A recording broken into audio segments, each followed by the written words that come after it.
السلام علیکم، آپ دیکھ رہے ہیں پاکستان ایٹ 7 اور میں ہوں ناجیہ اشر۔ ہمارے آج کے پروگرام کی ٹاپ سٹوریز یہ ہیں۔ پاک فوج کی کمان جنرل قمر باجوہ نے سنبھال لی، چیلنجز کا مل کر مقابلہ کرنے کا اعلان، ایل او سی پر حالات کی بہتری کا اشارہ، میڈیا سے ساتھ چلنے اور مثبت کوریج کی اپیل، آتے ہی ترجیحات واضح کر دی گئیں۔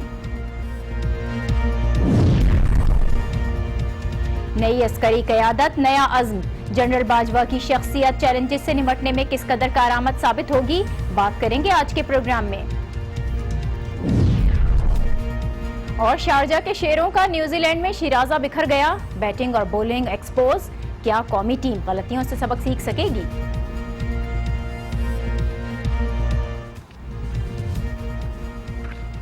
آج کا دن ہر لحاظ سے تاریخی ہے، یادگار ہے، کیونکہ آج ایک سنہری دور کا اختتام ہوا اور نئے عہد کا آغاز ہوا ہے۔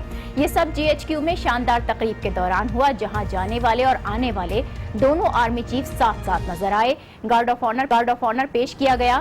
جنرل راحیل نے جنرل باجوہ کو کمان اسٹک سونپی، دونوں نے ہاتھ ملایا۔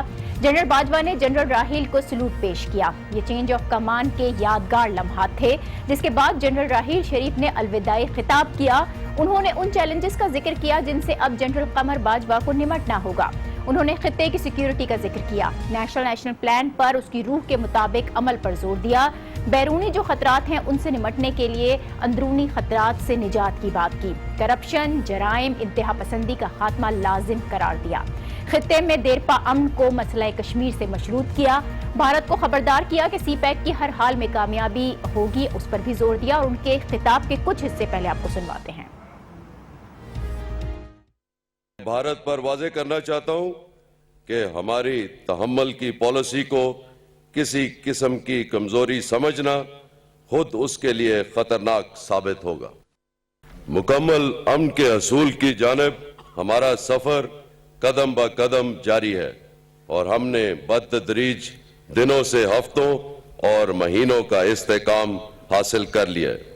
خطے میں امن اور خوشحالی کی ایک بڑی ضمانت چائنا پاکستان اکنامک کوریڈور ہے۔ یہ منصوبہ چین، پاکستان، وسطی ایشیا کی ریاستوں اور دیگر ممالک کے باہمی تعاون اور اقتصادی استحکام کو فروغ دے گا۔ پہلے تجارتی قافلے کی گوادر سے روانگی نے ثابت کر دیا ہے کہ اب بھی یہ سفر رک نہیں سکتا۔ جنرل راحیل شریف کو آپ نے سنا، ان کا خطاب مختصر لیکن مربوط تھا، جس میں تمام پہلوؤں کا احاطہ کیا گیا۔ پاک فوج کی نئی کمان کے لیے لائن آف کمانڈ نظر آئی۔ جنرل راحیل کے خطاب کے بعد نئے army chief general Qamar Bajwa نے صحافیوں سے غیر رسمی بات چیت بھی کی اور ان چیلنجز سے مل کر نمٹنے کی بات کی۔ انہوں نے یقین دلایا کہ ایل او سی پر صورتحال جلد بہتر ہو جائے گی، ساتھ ہی میڈیا سے ساتھ دینے اور مثبت کوریج پر زور دیا۔ یہ تھا آج کمان کی تبدیلی کی تقریب کا مختصر سا احوال، لیکن اس پوری تقریب میں سب سے اہم نئے اور پرانے آرمی چیف کی گفتگو ہے۔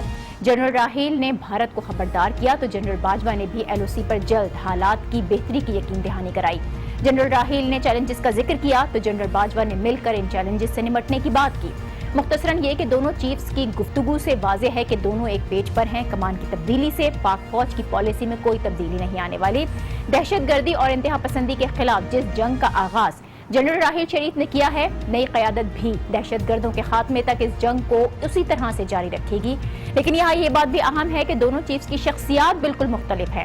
جنرل راحیل ڈسپلنڈ، کم گو، ریزروڈ شخصیت کے مالک تھے، لیکن جنرل باجوہ سے متعلق تاثر یہ ہے کہ وہ بولنے والے، گھلنے ملنے والے اور لوگوں کو قائل کرنے کا ہنر جانتے ہیں، جس کا ثبوت آج چینج آف کمان کی تقریب میں بھی ہمیں نظر آیا جب وہ شرکاء سے گھل مل گئے۔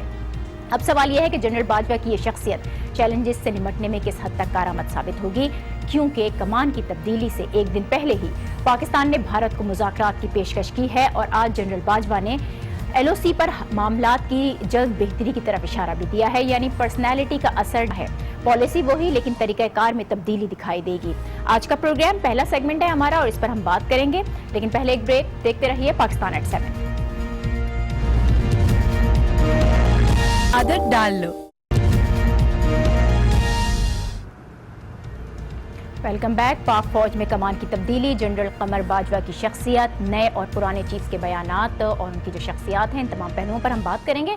हमें ज्वाइन कर रहे हैं सीनियर सहाफ़ी जाहिद हुसैन साहब। बहुत शुक्रिया जाहिद हुसैन साहब आपका। जनरल राहिल शरीफ और जनरल कमर बाजवा दोनों की शख्सियात ज़ाहिर है बिल्कुल मुख्तलिफ नज़र आती हैं, लेकिन ये बात भी वाज़ेह है कि कमान की तब्दीली होती है, उससे इदारे की पॉलिसी तब्दील नहीं होती। लेकिन क्या शख्सियात की जो ये तब्दीली है, इससे तरीक़ाकार में कोई तब्दीली नज़र आती है? ऐसा कुछ मुमकिन है? देखिए, ये बात सही है कि शख्सियात की जो है वो जो अपनी आप मखसूस होती हैं उसमें उनके बहुत सारी चीज़ों पे तो असर ज़रूर पड़ता है कि वो किस तरह से जो है मसाइल को डील करते हैं या उनका पब्लिक पॉस्चर क्या होता है। लेकिन और यकीनी तौर पे इसमें ये भी आती है कि एक फ़र्द उसके में ज़्यादा सलाहियत होती है फ़ैसला लेने की बल दूसरे के, तो मेरा ख्याल ये है कि ये हमेशा यही होता है कि कॉन्ट्रास्ट एक होता है शख्सियात में। लेकिन इसका मतलब ये ज़्यादातर जो पॉलिसी डिक्टेट होती है वो जो है वो इदारे की होती है फ़ौज में। और ये है कि ठीक है राहिल शरीफ साहब चले गए, लेकिन ये है कि ये बहुत ज़्यादा कोई लगता नहीं है कि बहुत कोई तब्दीली आने जा रही है फ़ौज के पॉलिसीज़ में, अप्रोच में।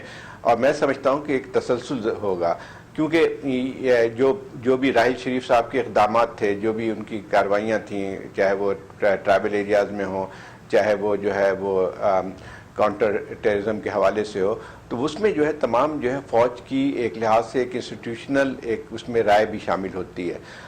और ये जो है नए जो चीफ ऑफ आर्मी स्टाफ हैं जनरल बाजवा, तो वो भी जो है उसमें शरीक रहे हैं फैसलों में। तो इसका मतलब ये होता है कि वो एक कंटिन्यूएशन होगी, उसमें थोड़ी बहुत तो यकीन तब्दीली होगी, शख्सियात की तब्दीली ज़रूर फ़र्क तो पड़ती है, लेकिन पॉलिसी के जो मेजर डायरेक्शन है उसमें कोई फ़र्क नहीं पड़ेगा।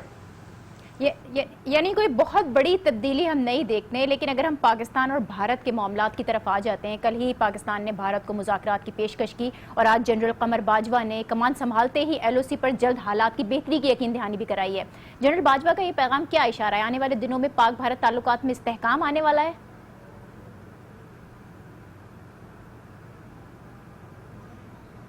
जी नहीं, देखें वो तो वो मेरे ख्याल इसमें तो भारत के बारे में जो पॉलिसी होगी उसमें बहुत ज़्यादा तब्दीली नहीं आएगी। ये ज़रूर है कि जो उसका इजहार किस तरह से करते हैं, राहिल शरीफ का अपना एक अंदाज़ था, लेकिन ये एक बाजवा साहब का एक अलग अंदाज़ हो सकता है कि वो उस मसले को किस तरह से उसके मुतालिक बयान देते हैं।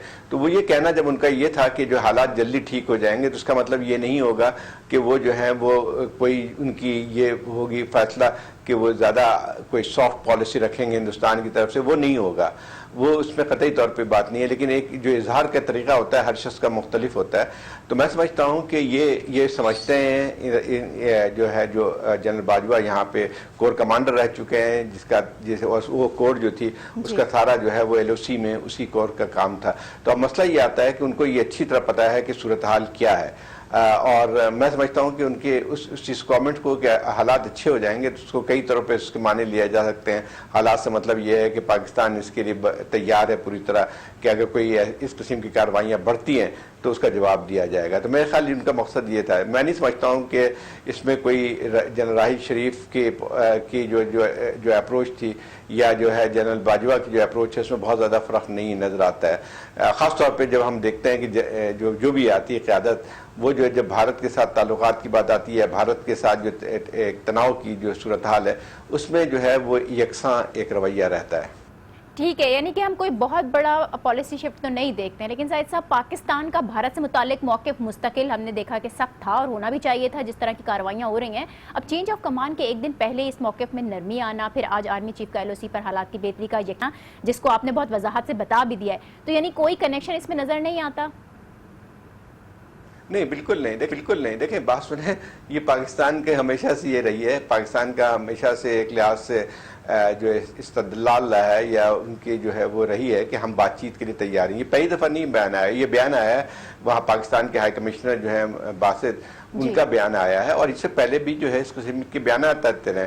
हमारा तो ये कहना ये है कि हम जो है जंग में नहीं करना चाहिए। हिंदुस्तान की तरफ से एक सूरत हाल हम पे थोपी गई है, लेकिन हमारा मौक़िफ़ तो बहुत साफ है। बहुत इससे पहले भी जो बयान बहुत शुक्रिया जाहिद हुसैन साहब, सीनियर तज्ज़ियाकार हमारे साथ थे और चेंज ऑफ कमांड पर बात कर रहे थे कि पॉलिसी कोई बहुत बड़ी तब्दील नहीं होने वाली है। हम एक ब्रेक यहाँ पर ले रहे हैं और इस ब्रेक के बाद बात करेंगे पाकिस्तान क्रिकेट टीम की, जो कि बदतरीन शिकस्त की शिकार हुई।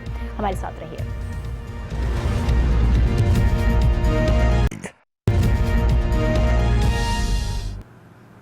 Welcome back. जिसका डर था वही हुआ। शारजा के शेरों का न्यूजीलैंड में शिराजा बिखर गया। हमारी बैटिंग लाइन एक्सपोज हुई और बॉलिंग बुरी तरह से पिटी है। न्यूजीलैंड ने 31 साल बाद पाकिस्तान को टेस्ट सीरीज में हराया है और ये बता दिया है उनका कौन सा खिलाड़ी कितने पानी में है। बाबर आजम 4 इनिंग्स में 142 रन के साथ टॉप स्कोरर रहे। समी असलम ने मजमूई तौर पर 122 रन बनाए। अजहर अली 105 रन बना सके, लेकिन सबसे बदतरीन कारकर्दगी यूनुस खान की रही, जिन्होंने 4 इनिंग्स में सिर्फ 16 रन ही स्कोर किए। इस बदतरीन शिकस्त ने पाकिस्तान को टेस्ट रैंकिंग में दूसरे से चौथे नंबर पर ला फेंका है और ये तो आगाज़ है। अभी कौमी टीम और भी नीचे आ सकती है, क्योंकि दौरे ऑस्ट्रेलिया से मुतालिक पेशगोइयाँ की जा रही हैं कि वहाँ भी पाकिस्तान हार सकता है। मुख्तसरन ये कि हमारी टीम ज़वाल की जानिब जा रही है। ये बात वाज़ेह है कि ये बैटिंग लाइन सिर्फ शारजा में ही स्कोर कर सकती है। बाहर की पिचेस पर परफॉर्म करना बहुत मुश्किल काम है। इस सीरीज से ये भी मालूम हुआ है कि पाकिस्तान जदीद क्रिकेट से नाआशना है। दोनों मैचेस में स्लो ओवर रेट पर जुर्माना इस बात का वाज़ेह सबूत है।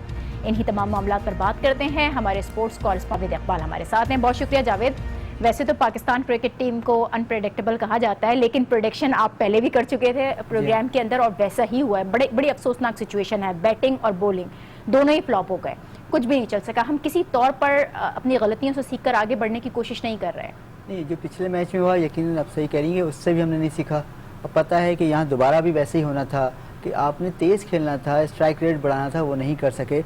आप देखें कि न्यूजीलैंड ने दूसरी इनिंग में भी 313 रन बनाए, तो 85 ओवर तकरीबन खेला है और 3.66 की औसत से इन्होंने रन बनाए, लेकिन पाकिस्तान ने 2.49 की औसत से जो स्कोर किया है। यानी आप बहुत ज़्यादा डिफेंसिव होकर खेले, और यही बात मैं पहले भी इसकी निशानदेही कर रहा था। जब भी पाकिस्तान टीम कोशिश करती कि मैच को ड्रॉ करने जाए तो ये हार जाते हैं, ये कभी मैच जीतने नहीं जाते। हालांकि इस सीरीज़ में इनके पास चांस था कि एक मैच आप हारे में, 2 मैचों की सीरीज़ है, आप पहला टेस्ट हार चुके हैं, तो दूसरे मैच में आपको हर हाल में आपको जीतने के लिए जाना चाहिए था। पहले भी आपने ये बात की थी, इसको पॉइंट आउट किया था कि हम डिफेंसिव खेल रहे हैं।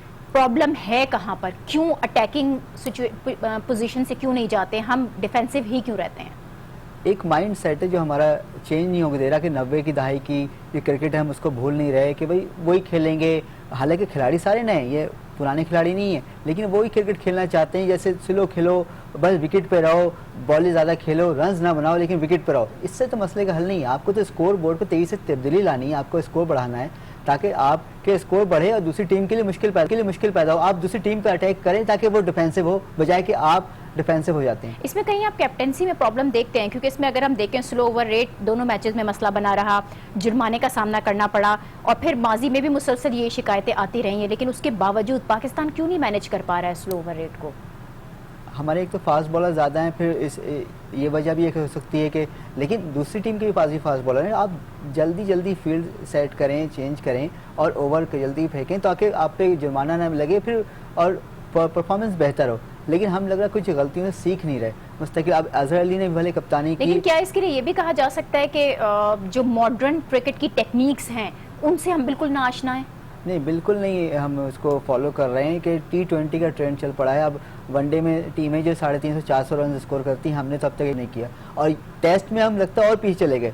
टेस्ट में टीमें 3.5 की एवरेज से खेल रही हैं पर ओवर, हम लोग 2.5 की औसत से खेल रहे हैं। तो अब ऑस्ट्रेलिया में क्या होगा? ऑस्ट्रेलिया का दौरा तो सामने ऑस्ट्रेलिया में तो यकीनन जब बुरे सूरत हाल है, वाइट वॉश हुआ है न्यूजीलैंड में, तो ऑस्ट्रेलिया वाले से वैसे ही तैयार बैठे हैं आपके लिए कि इस्तकबाल करें अच्छे से आपका। और यहाँ पे आप दूसरी रैंकिंग में गए थे, अब आप 4th पे आ गए, तो अगर वहाँ भी हालात बुरे रहे तो रैंकिंग मज़ीद गिरेगी। और ऑस्ट्रेलिया के ख़िलाफ़ ठीक है, मिसबा वापस आएंगे, अभी ज्वाइन कर लेंगे टीम को, लेकिन हालात अच्छे नहीं हैं। हालात अच्छे नहीं हैं। बहुत शुक्रिया जावेद इकबाल हमारे साथ, और कह रहे थे कि पाकिस्तान को तेज़ खेलना होगा। कौमी टीम की ये गलतियां हैं, खामियां हैं, इससे सबक सीखना चाहिए। जदीद क्रिकेट से आशना होना बहुत ज़रूरी है, वरना वो बहुत दूर नहीं होगा कि जब हमारी क्रिकेट भी हॉकी की तरह ही दम तोड़ जाएगी। इसी के साथ आज के प्रोग्राम से मुझे दीजिए इजाज़त। कल आपसे फिर मुलाकात होगी। अल्लाह हाफ़िज़।